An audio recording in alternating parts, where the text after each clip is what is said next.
Well, given the field size of 36,000, it's the second largest field size in the race's history. This time around, we have 4 waves of 9,000 people. So how people come to the starting line will be really important in terms of keeping this all on a timeline. All of it has to happen efficiently, effectively, in order for this to go off smoothly. We're at arguably one of the most significant parts of the course. You just come out of Newton Lower Falls, and you've come up and over Route 128. The first hill that you're really approaching, a gradual hill, almost camouflaged by all the spectators. And then you make that first 90-degree turn and you're heading up Rayburn Hill. And most people who've never been here before are thinking that, here we are, Heartbreak Hill. And they don't realize that Heartbreak Hill is not for another 3 hills later, basically. And this is where, you know, the whole concept of hitting the wall might begin to matriculate.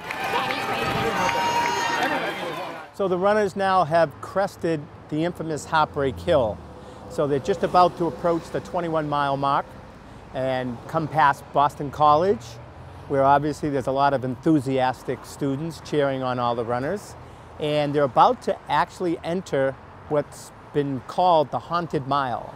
The Haunted Mile is the stretch of road between BC and Cleveland Circle, and that's where races, former races, past Boston Marathon events have been won or have been lost. The runners are feeling great that they've made it 21, but 5 miles is still a long way to go.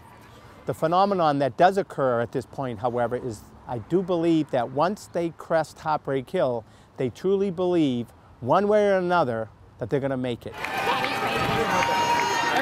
Well, obviously, no one can ignore what happened last year, but at the same time, we want to take back Boylston Street. We want to take back our finish line. We don't anticipate any significant changes to the way the Boston Marathon has looked over the years. Everything will be secured after they cross the finish line all the way down to Arlington Street. The first thing they're going to get for the very first time, instead of getting a cup of water, they're getting their medal right away.